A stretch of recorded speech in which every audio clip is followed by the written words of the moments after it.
માથી હર હર મહાદેવના જયનાદ થઈ રહ્યા છે। સૌ શિવજીના વરઘોડામાં જોડાયા। જાણ મંડપ દ્વારે આવી કહેવાયું જેમને જેમને શિવજીના વરઘોડાના દર્શન કર્યા એ મુઠ્ઠીઓ વાળીને દોડ્યા ભાગ્યા। ઘરના ખૂણામાં સંતાઈ ગયા। નાના છોકરાને પૂછ્યું કે શું થયું? તો કે આજે જેને ખૂબ પુણ્ય કર્યા હશે એ જ જીવતો રહેશે, બાકી કોઈ જીવતા રહેશે એવું તો શું જોઈએ? જેને જેને જોયું એ મુઠ્ઠીઓ વાળીને નાસવા પોંકવા માટે માતા મેના થાળી લઈને આવે છે અને જ્યાં ભગવાન ભોલેનાથ ઊભા છે ત્યાં આવીને માતા મેનાએ જેવી થાળી ઊંચી કરી આરતી ઉતારવા અને એ ભોલાનાથના જ્યાં દર્શન કર્યા, ચારે બાજુ આ બાજુથી સાપોલિયું મોઢું કાઢે ને આ બાજુ લપકારા અને જ્યાં દર્શન કર્યા અને મેના બેભાન થયા છે। મેનાના હાથમાંથી થાળી પડી ગઈ। માતા મેના શુદ્ધ બુદ્ધ ખોઈ બેઠા। હવે ફરીથી મહાદેવજીને બેસાડ્યા એક બાજુ કે બેસો। કેમ? તો કે હવે આ માતા મેના જરા સરખા થશે ને પહોંચશે ત્યારે તમને મંડપમાં લેવાશે, ત્યાં સુધી નહીં। જ્યાં માતા મેનાને સુસ્તી આવી જગાડ્યા, માતા મેના રડવા લાગ્યા, કહેવા લાગ્યા કે આવો મારી દીકરી માટે આવો તો કેવો વરરાજા શોધ્યો। હું આની સાથે કોઈ પણ કાળે મારી દીકરીને નહીં પરણાવું। તમારે જે કરવું હોય એ કરો, જે થાય એ કરો, પણ આની સાથે તો મારી દીકરી કદી પરણશે નહીં। હવે આ તો ઘણું મોટું વિઘ્ન આવ્યું। ભગવાનની આ તો લીલા હતી। સપ્ત ઋષિઓને બોલાવવામાં આવ્યા। સપ્ત ઋષિઓએ માતા મેનાને સમજાવ્યા કે માં, શું તમે એમ સમજો છો કે તમારા ઘરે આ તમારી દીકરી છે? આપની દીકરી જરૂર હશે, પરંતુ એ કોઈ સામાન્ય દીકરી નથી। માં, આપ તો કેટલા સૌભાગ્યશાળી છો। આપના ઘરે તો એ અંબા, એ પરાંબા માં ભગવતી માં સતી, સંસારનું કલ્યાણ કરનારી માં જગદંબાનું પ્રાગટ્ય થયું છે। નિકટતા જેટલી વધારે હોય એટલી ઓળખાણ ઓછી થઈ જાય। ભગવાન નથી મળતા ને, આપણને નથી દેખાતા ને, એટલે એની સાથેનો નાતો જરા બરાબર છે। જો એ મળવા માંડે ને, એ દેખાવા માંડે ને, તો એને કોઈ પૂછવા તૈયાર થાય નહીં। જેટલી નિકટ એટલું એ અદ્રશ્ય કહેવાય, મતલબ કે ન જોઈ શકાય, ન સમજી શકાય। સપ્તઋષિઓએ સમજાવ્યું માતા મેનાને। ધીમે ધીમે કરતા કંઈક સમજણ વિકસિત થઈ। જ્યાં સુધી અનસમજ હોય ત્યાં સુધી આપની પાસે, આપની બાજુમાં જ આપના ભગવાન હોય, છતાં આપણને ન ઓળખાય, કારણ કે હજી સમજણ વિકસિત નથી થઈ। દેવર્ષિ ઋષિ નારદ આવ્યા। દેવર્ષિ ઋષિ નારદે કહ્યું કે માં, તમને તો કહ્યું હતું કે ભગવાન શિવને પોતાના સ્વામી તરીકે પ્રાપ્ત કરવા માટે તમારી દીકરીને તપ કરવા પડશે। આ દીકરીએ તમારી તપ કર્યા, ત્યારે તો એને આવા શિવ જેવા પરમ ત્રિભુવનપતિ, સ્વયં પરમાત્મા, સ્વયં પ્રભુ એને સ્વામી તરીકે મળે, એ ક્યારે બની શકે? સદગુરુ વિના પ્રભુની ઓળખાણ સંભવ નથી। પણ સદગુરુ પણ એવા હોય કે જે ત્યાં સુધી પહોંચીને આવેલો હોય। પછી ખાબોચિયામાં છબછબિયા કરનારા એમ કહે કે તમે આમ ચાલ્યા જાઓ, તમને બધું મળી જશે, એ સંભવ નથી। તત્વ એવું જોઈએ, સમર્થ, જે સમર્થ હશે એ બતાવી શકશે, અનુભવ કરાવી શકશે। અને તેથી નારદજીએ કહ્યું કે આ કોઈ સામાન્ય દીકરી નથી। આ તો તમારું નામ કુળ પરિવારને ઉજ્જવળ કરશે માં. આ તમારા ઘરે આવેલું આ દીકરીનું પાત્ર કોઈ સાધારણ વ્યક્તિ ન સમજો, એનામાં રહેલા દૈવત્વને ઓળખો. આ તો સાક્ષાત જગતની ઉત્પત્તિ કરનારી માં ભગવતી પરાંબા છે. એના તો કેટલા મંદિરો બનશે માં, એના તો નામની આરતી ઉતરશે, ઝાલરો વાગશે, ઘંટાર ઉતરશે, લાખો કરોડો ભક્તોની માનતાઓ પૂરી કરનારી આ માં છે. કરોડો જીવોનું પોષણ કરનારી છે. શું તમે એમ સમજો છો કે આ મારી દીકરી છે? આ તો તમને સૌભાગ્ય મળ્યું છે. સદગુરુ જ્યારે સત બતાવે ને ત્યારે સાધારણ જીવને પણ એ દ્રષ્ટિ મળે અને એ પ્રભુને ઓળખે, શક્તિને જાણે. મેના ને ખ્યાલ આવ્યો કે મારી કેટલી અજ્ઞાનતા હતી, જેના કારણે બધાને કેટલું દુઃખ સહન કરવું પડ્યું, બધાને કષ્ટ વેઠવું પડ્યું. મા મેનાને જ્યાં સમજણ આવી, માતા મેના બેઠા થયા છે. એમ કહેવાયું કે 1 મહિના સુધી આ જાન હિમાલયમાં રહી. હવે તમારે શું કરશો બોલો?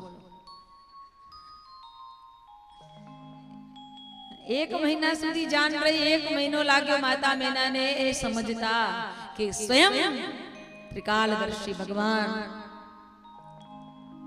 ત્રિભુવનપતિ પરમાત્મા ગંગાધર મારા આંગણે મારી દીકરીને લેવા આવ્યા છે. માતા મેનાએ શિવજીને પોક્યા છે. શિવજીનું આગમન થયું છે મંડપમાં. મંગલાચરણ ગવાવા લાગ્યા છે.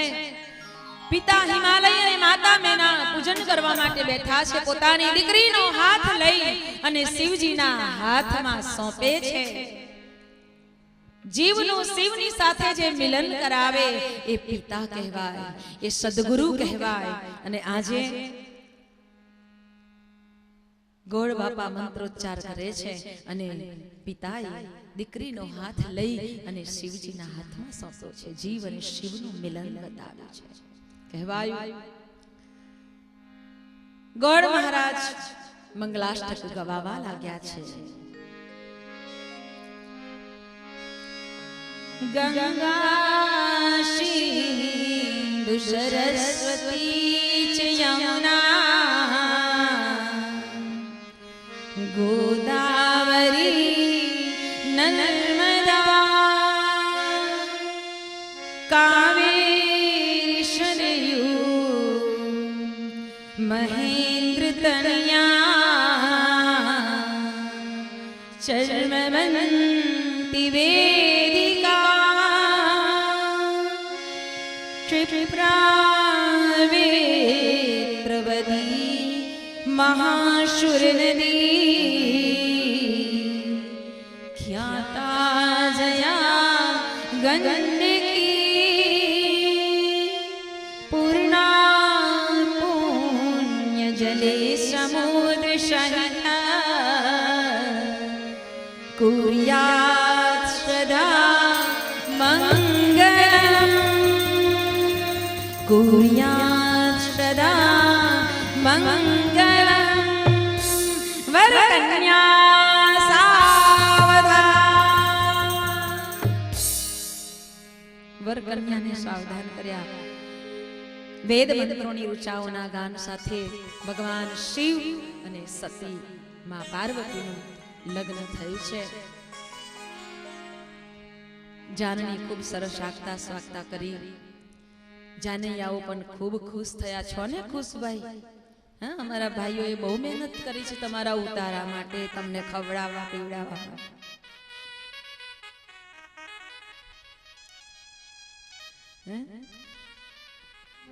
ખૂબ સરસ બધાને ફૂલ ભરપેટ આનંદ મળે એ રીતે બધી વ્યવસ્થા થઈ.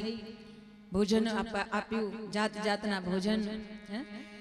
ખૂબ મનને પ્રસન્ન થાય એ રીતની આગતા શાકતા હિમાલય ને ત્યાં કરવામાં આવી અને હવે લગ્ન વિધિ પૂરી થઈ છે. માં પાર્વતી પિતાના ઘરેથી વિદાય થવાના છે. કહેવાયું છે કે જ્યાં સુધી દીકરી મા બાપના ઘરે હોય ત્યાં સુધી હસતી ખીલતી રમતી ધબકતી એવી રીતે રહેતી હોય કે જાણે પોતાનું આખું ઘર ગુંજતું હોય.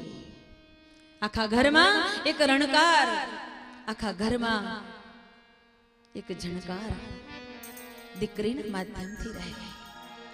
જ્યાં સુધી ઘરમાં દીકરી હોય ને ત્યાં સુધી એ ઘર આનંદ અને ઉલ્લાસથી ભરેલું હોય. પણ એક દિવસ કહેવાયું છે કે દીકરી તો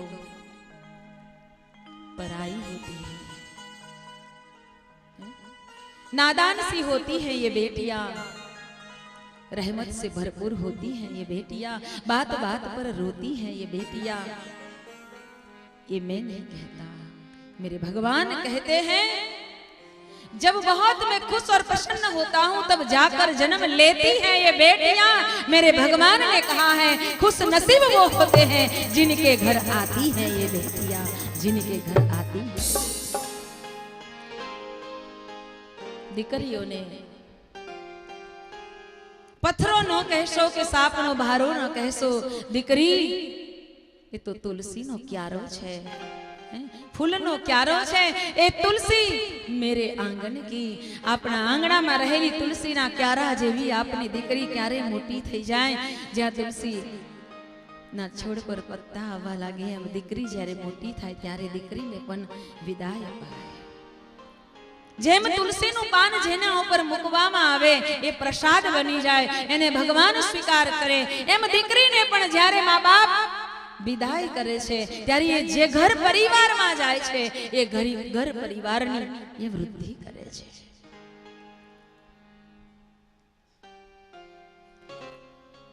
અને એટલે જ દીકરીઓ માટે તો કહેવાય કે જેટલું કહીએ એટલું ઓછું છે, કારણ કે આ સંસારની વૃદ્ધિ અને વિકાસ એ દીકરીઓ ઉપર આધાર રાખે છે, દીકરીઓ ઉપર આધાર રાખે છે. અને તેથી જ દીકરીના એ વાત્સલ્યને સૌ સમજે, સ્વીકારે, દીકરીના વાત્સલ્યને સૌ હૃદયંગમ કરે. જે દિવસે દીકરી ચાલી નીકળે છે એ દિવસે ઘર સૂનું પડે ને ત્યારે એ બાપને એમ થાય કે હવે આ સૂનું પડેલું ઘર જાણે કે મારા હૃદયમાં કોઈ સુનાવો છે. અને તેથી જ દીકરીઓને ખૂબ પ્રેમ કરજો, અને દીકરીઓ પણ માતા પિતાના પ્રેમને સમજે, અને એ પ્રેમને ક્યારેય પણ કંઈક કલંક લાગે એવું કોઈ કદમ ન ભરાય. દીકરીઓને પણ સાવધાન, કારણ કે પ્રભુ પરમાત્માની એક ખૂબ મોટામાં મોટી એક અનમોલ ભેટ હોય ત્યારે દીકરી મળે. અને દીકરીનો બાપ એટલે શ્રેષ્ઠ કહેવાયો, કારણ કે દીકરાના બાપે તો લેવા જવું પડે છે, એ લેવા વાળો કહેવાય છે.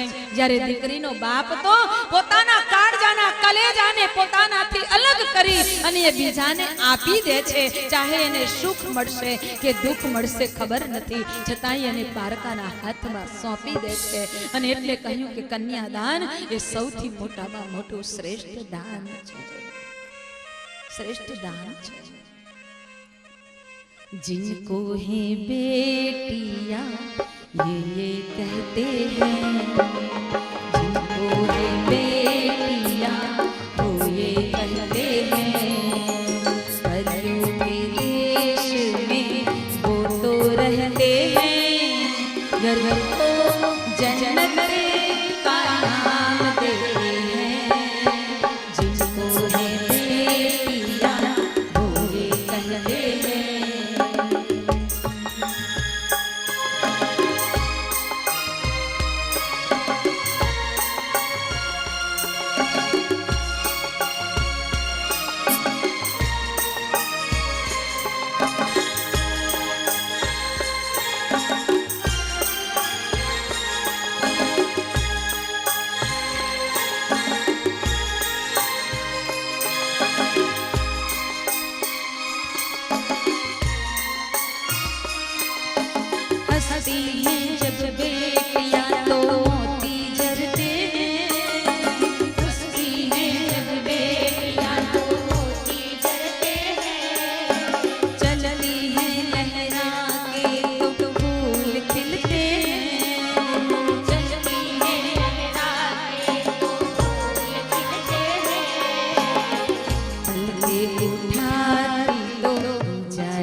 उजाले होते हैं, घर को जन्नत का नाम देते हैं, जिनको है बेटियां वो ये कहते हैं, जिनको है बेटियां वो ये कहते हैं, परियों के देश में वो तो रहते हैं, घर को जन्नत का नाम देते हैं, जिनको है बेटियां वो ये कहते हैं।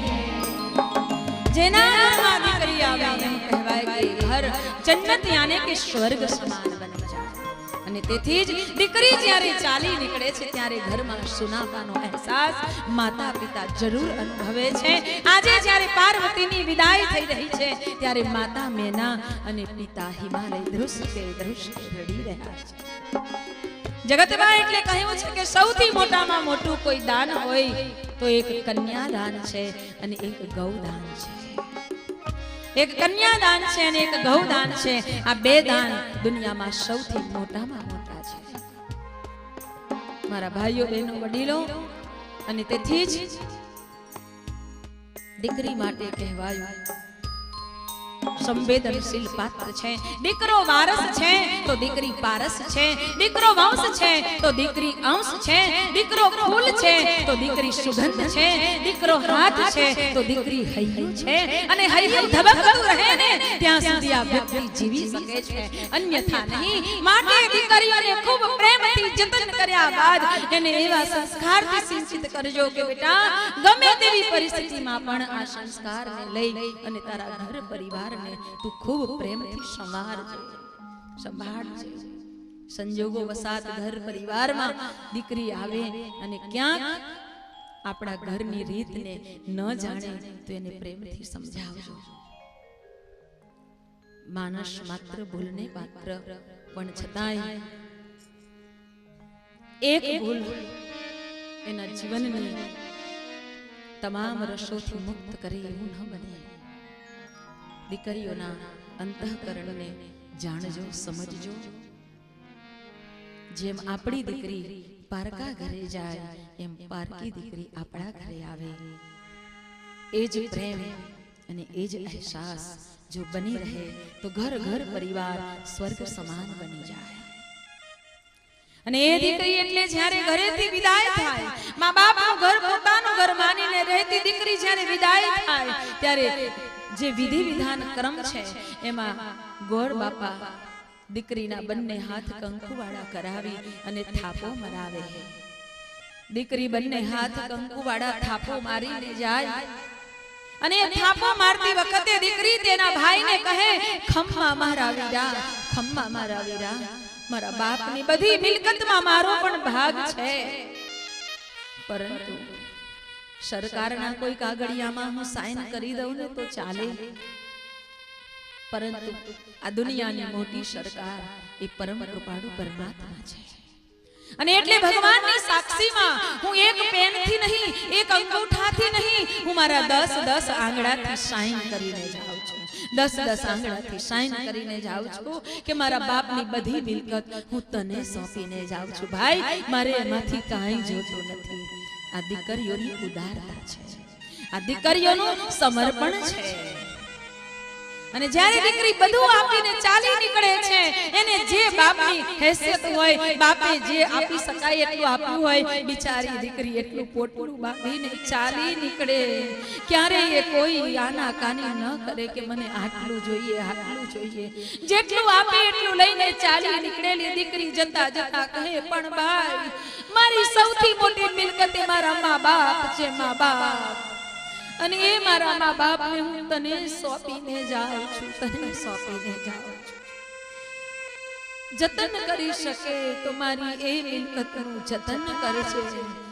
એમ મા બાપ માટે આંસુ સારીને પોતાના ઘરને છોડીને ચાલી નીકળેલી દીકરી વિદાય થાય ત્યારે મા બાપ બીજું શું કહી શકે?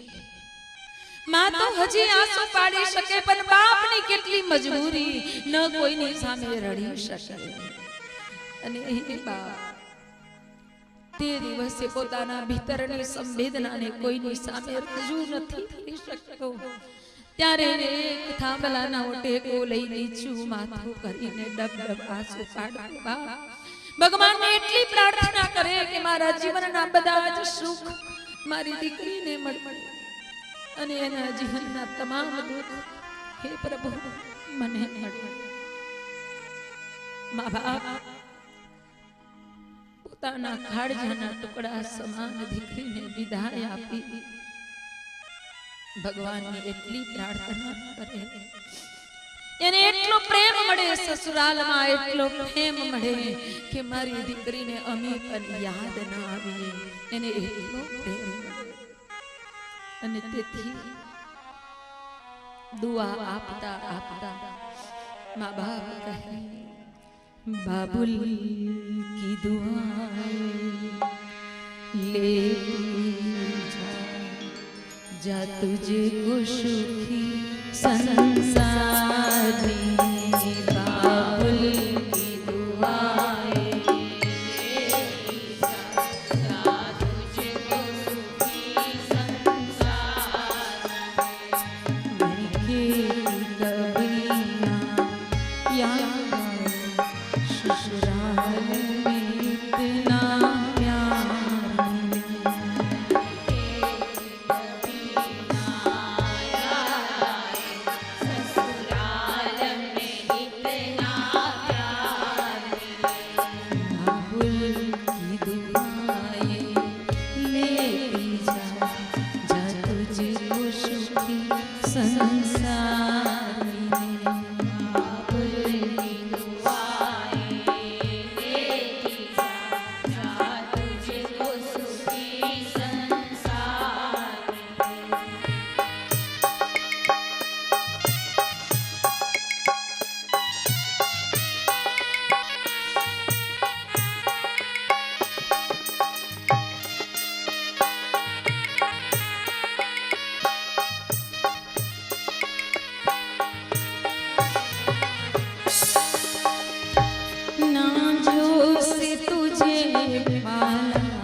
बचपन में झुलाया था तुझको बाहों ने मेरे झूलों की तरह बचपन में झुलाया है तुझको बाहों ने मेरे झूलों की तरह मेरे बाग की नाजुक डाल तुझे हर पल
माँ पार्वती ने विदाई माता मेना ने पिता हिमालय दीकरी ने विदाई करे छे अने जाने पोतानो सारो हिमालय सुनो पड्यो होय एम કેટલાય દિવસો સુધી દીકરીની વિદાયના ગમમાં એ દિવસો વિતાવતા ભગવાન શિવ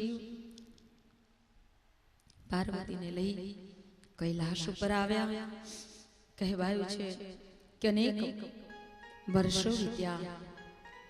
દેવતાઓને ઉત્પન્ન થયેલા તાડકાસુરનો ખૂબ ભય હતો. બધાય દેવતાઓને એમ હતું કે હવે ભગવાન શિવજીના લગ્ન થઈ જાય અને હવે તેમને ત્યાં જો કોઈ પુત્ર થાય અને એ પુત્ર દ્વારા જ હવે તાડકાસુર મરાશે, અન્યથા નહીં. પોતાના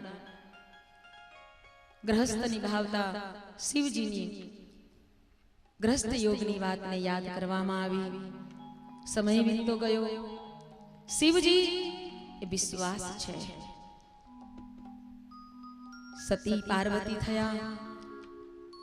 ભટકતી શ્રદ્ધા, સંશયગ્રસ્ત શ્રદ્ધા હવે સ્થિરતાને પામી. હિમાલય પર્વત પુત્રી, પર્વત સ્થિર છે, શ્રદ્ધા સ્થિર હોવી જોઈએ. અને પર્વત પુત્રીના રૂપમાં પાર્વતીજી એક સ્થિર શ્રદ્ધાના રૂપે જ્યારે વિશ્વાસને પામે છે, ત્યારે શ્રદ્ધા અને વિશ્વાસના મિલનથી જે પુત્રનું પ્રાગટ્ય થયું, ષડાનંદ ભગવાન કાર્તિક સ્વામી રૂપે પ્રગટ થયા છે, જેને પુરુષાર્થ કહેવામાં આવે. શ્રદ્ધા અને વિશ્વાસ જ્યારે વધે ત્યારે પુરુષાર્થ પ્રગટ થાય, અને પુરુષાર્થ પ્રગટ થાય ત્યારે જ આસુરી તત્વોનો નાશ થઈ શકે. પુરુષાર્થ વિના નાસુરી તત્વો ક્યારેય પણ આપણાથી દૂર ખસવાના નથી. તમે જુઓ છો આ દુનિયામાં એવી આસુરી તત્વો, એવા તત્વો છે કે માણસની અંદર ઘર કરીને બેઠા છે.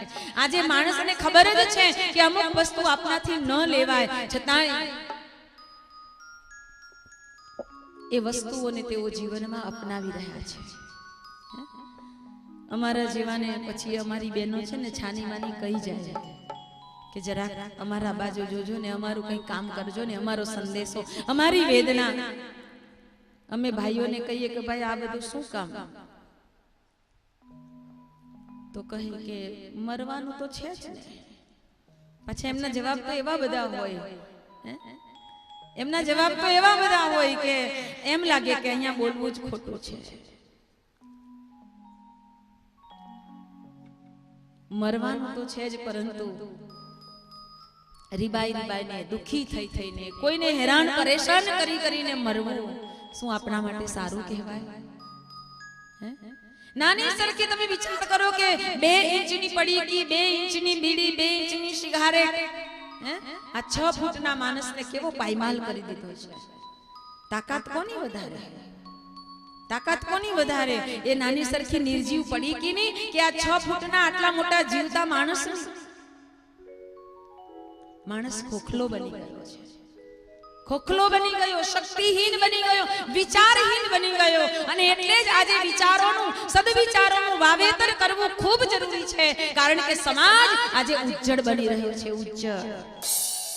ઉજ્જડ અને બંજર ભૂમિ ઉપર માત્ર ને માત્ર કાંટાળી વનસ્પતિ ઉગે, બીજું કાંઈ ન ઉગે ભાઈ. એના ઉપર બીજું કાંઈ ન આસાજ ન રખાય. એમ આજે માણસ, આજે સદવિચારો ક્યાં કોઈને ગમે છે. એવા ઘણા એવા ઠેકાણા છે, ઘણા એવા પ્રદેશો છે કે જ્યાં આના માટે બહુ સાવધાની રાખવામાં આવે છે કે ના ગમે તે થાય, ઘરમાં આટલું પારાયણ કરવાનું, આટલું પૂજન કરવાનું, આટલા દિવસે આટલું કંઈક હોવું જોઈએ. કેમ? ઘર પરિવારને ધર્મ તત્વથી જોડેલા રાખવા માટે, સદવિચારોથી જોડેલા રાખવા માટે, એને ખબર પડે કે ઘરમાં કેવી રીતે રહેવાય એ બતાવવા માટે થઈને પણ ઘરના વડીલો ઘરમાં કોઈને કોઈ સત્કાર્ય